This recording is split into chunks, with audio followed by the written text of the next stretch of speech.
अस्सलामुअलैकुम dear students. आज हम थ्योरम करेंगे। ये 9th चैप्टर का गालिबन सेकंड थ्योरम है और उसकी स्टेटमेंट जो है वो मैं सामने आपके ये लिख चुका हूँ।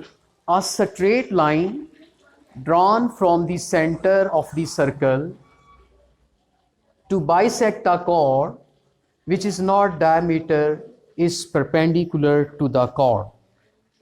सबसे पहले स्टेटमेंट का जायज़ा लेना निहायत ज़रूरी है।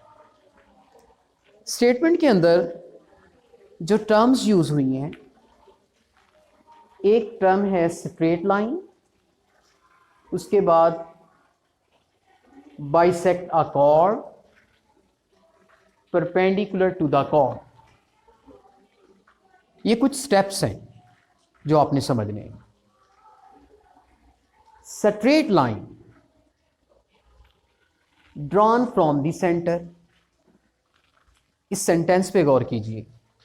एक सीधी लाइन है, straight line, drawn from the centre.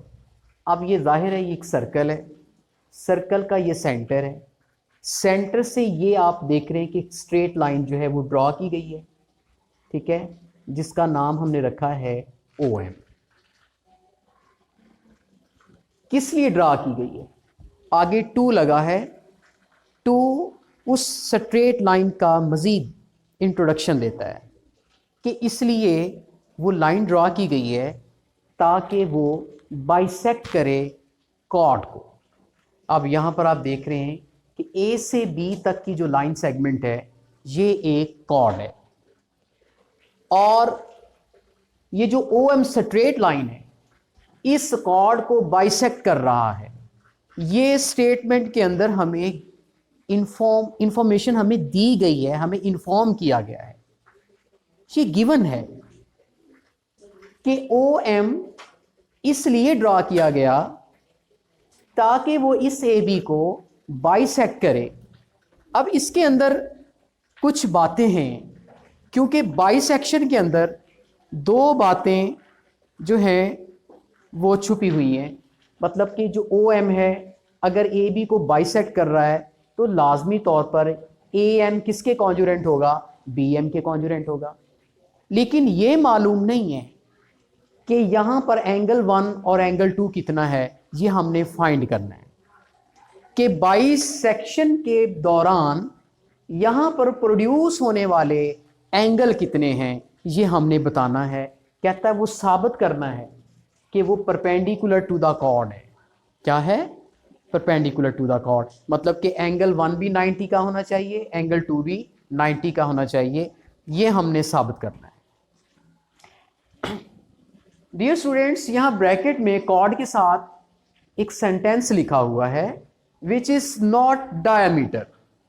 मतलब कि कॉर्ड को डायमीटर नहीं होना चाहिए, क्योंकि डायामीटर जो होता है वो बेसिकली कॉर्ड तो होता है, लेकिन यहाँ उस कॉर्ड की मुमानियत है जो डायामीटर है। क्यों? रीज़न क्या है? देखिए भाई, अगर ये AB कॉर्ड डायामीटर बन जाए तो जाहिर है फिर ये यहां से पास करेगा, ठीक है। कहां से पास करेगा? AB कॉर्ड अगर डायामीटर बन जाए तो फिर ये सेंटर से पास करेगा, और जब ये सेंटर से पास करेगा तो ये जो लाइन हमने ड्रॉ की है सेंटर से, इसका वजूद ख़त्म हो जाता है। फिर जो लाइन सेंटर से स्ट्रेट लाइन ड्रॉ की गई है कॉर्ड को बाइसेक्ट करने के लिए, इसका वजूद नहीं रहता। इसीलिए ये शर्त है कि इस कॉर्ड को डायमीटर नहीं होना चाहिए, क्योंकि जब स्ट्रेट लाइन ही ड्रॉ नहीं होनी तो फिर हम थ्योरम को प्रूव करने तक पहुंच नहीं सकते। लिहाजा मुझे उम्मीद है कि इस स्टेटमेंट को आपने खूब समझ लिया होगा कि इसमें हमें गिवन क्या है और टू प्रूफ क्या है और हमने साबित क्या करना है। तो गिवन में देखिए, M is the midpoint of any chord. M is the midpoint, जाहिर है M जो है वो मिड पॉइंट है, इसका तो पता चल गया है क्योंकि वो बाइसेक्ट जो कर रहा है OM। A B of a circle with centre at O. अब इस सर्कल का सेंटर क्या है? ओ है।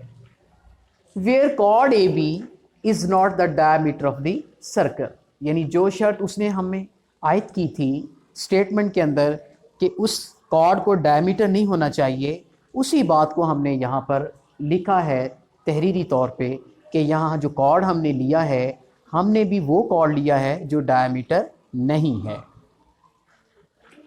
साबित क्या करना है? उसके बाद टू प्रूव आता है। टू प्रूव में क्या लिखेंगे कि ये जो ओ एम है ये परपेंडिकुलर है किस पर? ए बी पर। ये हमने साबित करना है। In other words we can say that we have to find the value of angle 1 and the value of angle 2। तो मेरा ख्याल है कि अगर हम ये साबित करने में कामयाब हो गए कि एंगल 190 है और एंगल 2 भी 90 है, तो यही हमारा रिक्वायर्ड प्रूफ होगा। चलिए आगे चलते हैं कंस्ट्रक्शन की जानिब। कंस्ट्रक्शन में हमने क्या किया?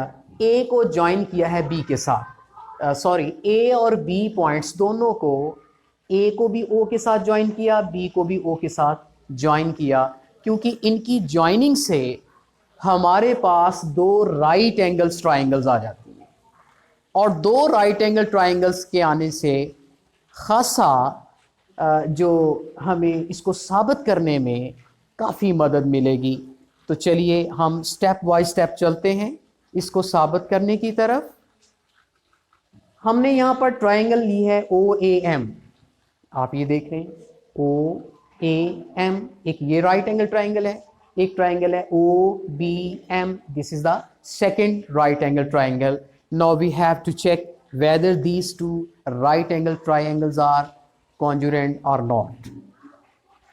Let's go. OA measurement OA is equal to measurement OB, ये मैंने एक स्टेटमेंट दी है। अगर तो इस स्टेटमेंट की कोई सॉलिड रीजन मैं पेश करता हूं यहां पे, फिर ये स्टेटमेंट एक्सेप्टेबल है। रीजन क्या दी है मैंने? ओ ए ओ बी के बराबर इनकी मेजरमेंट्स हैं। आप देख रहे हैं कि ये सर्कल है, ओ से ए तक का जो डिस्टेंस है ये रेडियस ऑफ द सर्कल है, और इसी तरह ओ से बी तक का जो डिस्टेंस है ये आल्सो रेडियस है। सो ये दोनों रेडियाई हैं ऑफ द सेम सर्कल। एक ही सर्कल के दो रेडियाई जो होते हैं वो आपस में क्या होते हैं? इक्वल होते हैं, क्योंकि सर्कल की डेफिनेशन है every point on the circle is equidistant from the centre of the circle. So मैंने जो इसके सामने जो यहाँ दलील वाज़ेह की है वो इस स्टेटमेंट की बिल्कुल राइट रीज़न है। सेकंड स्टेटमेंट देखें, यहाँ पर लिखा है A M measurement A M is equal to measurement B M. अब यहाँ ए से लेके एम तक का डिस्टेंस, बी से लेके एम तक का डिस्टेंस जो है वो दोनों इक्वल हैं। मैं यहाँ पर ये देखें, ये दोनों आपस में क्या है? इक्वल है। क्यों इक्वल है?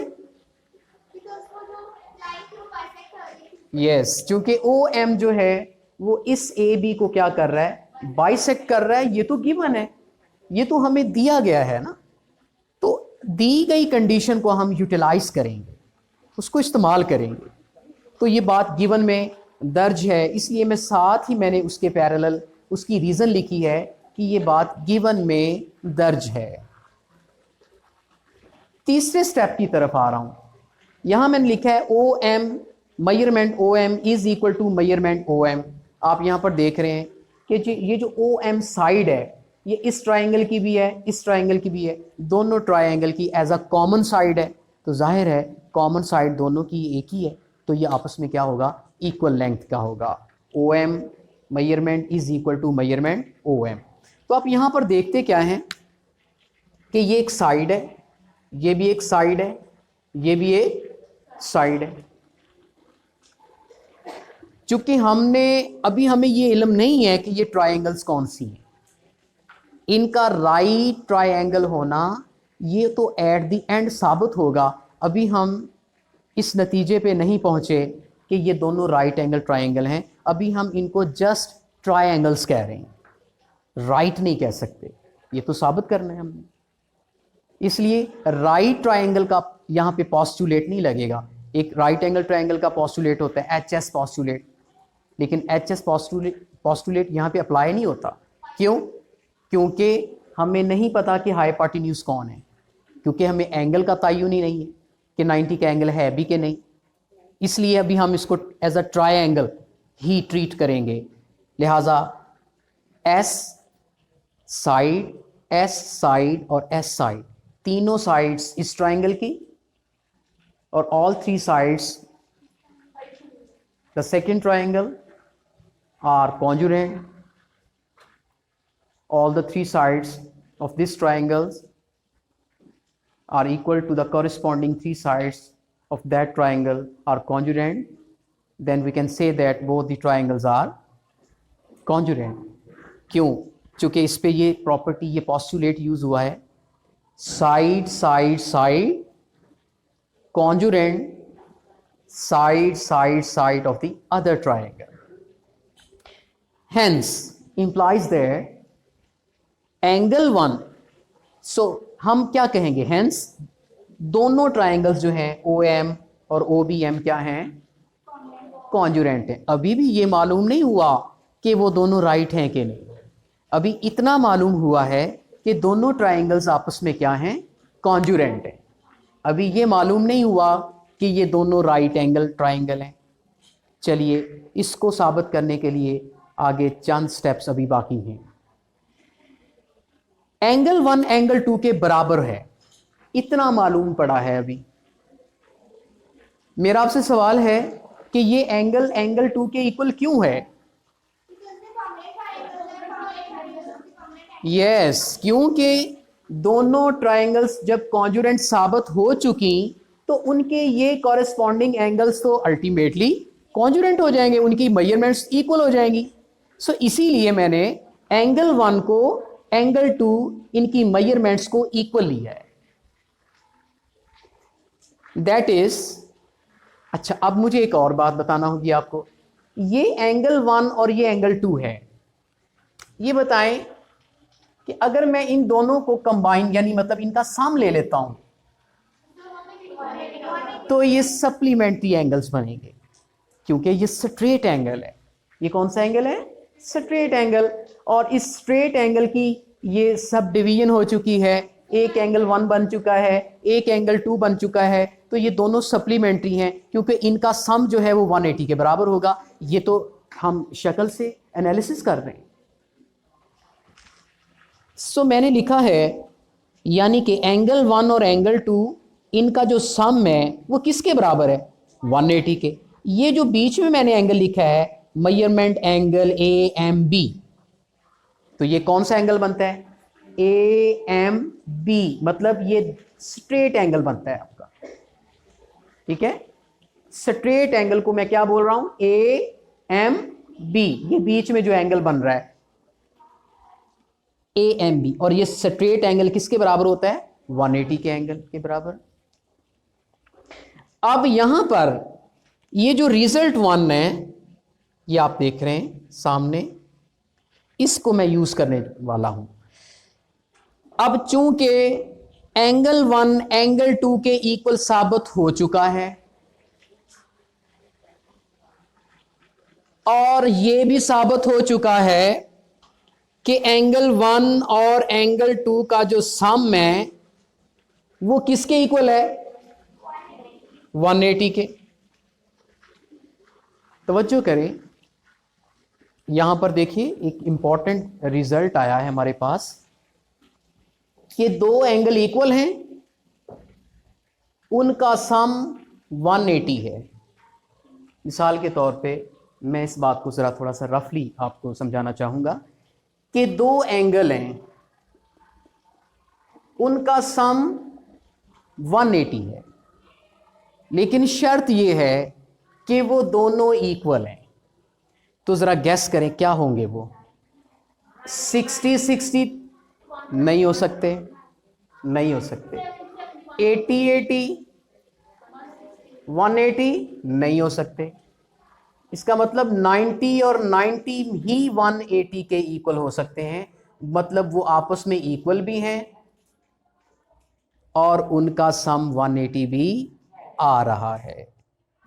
ठीक है, अब यहां पर देखिए दोनों इक्वल क्या हैं, 1 और 2 इक्वल हैं, उनका सम क्या साबित हो चुका है, 180 है। इसका मतलब एंगल 1 और एंगल 2 दोनों आपस में किसके बराबर होंगे, 90 डिग्री के बराबर होंगे, क्योंकि इसके अलावा कोई एंगल मेरी समझ में नहीं आ रहा कि जिसको सम भी करूं 180 आए और वो आपस में इक्वल भी हो इसके अलावा। सो मैंने एंगल 1 और एंगल 2 को 90 के बराबर ईच, मतलब एंगल 1 भी 90 है, एंगल 2 भी 90 है। तो यहां जब एंगल 1 90 करार पाया, एंगल 2 भी 90, इसका मतलब ये जो ट्राइंगल्स थी ये दोनों राइट एंगल ट्राइंगल हैं। और फिर ये ओ एम जो है वो इस ए बी पर क्या है, परपेंडिकुलर है। ये साबित हो चुका। हमने यहाँ पर दोनों रिजल्ट्स को यूटिलाइज किया है। ये पहला रिजल्ट है, ये आपका सेकंड, इसलिए सामने लिखना है फ्रॉम 1 एंड 2। दोनों रिजल्ट्स को कंबाइन एनालिसिस करते हुए हम इस नतीजे पे पहुँचते हैं कि एंगल 1 भी 90 का है और एंगल 2 भी 90 का है। वैसे इसके अलावा मैं एक छोटा सा एक स्टेटमेंट है, एक थ्योरी है, वो आपसे शेयर करना चाहता हूँ कि when two lines intersect each other and their adjacent angles are same, then what will the value of x? You can guess. 90 degrees. If two lines intersect each other, their adjacent angles are same, then what will be the value of x? 90 degree. Exactly. So we can say that these two lines are perpendicular to each other. मुझे उम्मीद है कि आप ये theorem समझ चुके होंगे। Okay बच्चों, अल्लाह हाफिज़।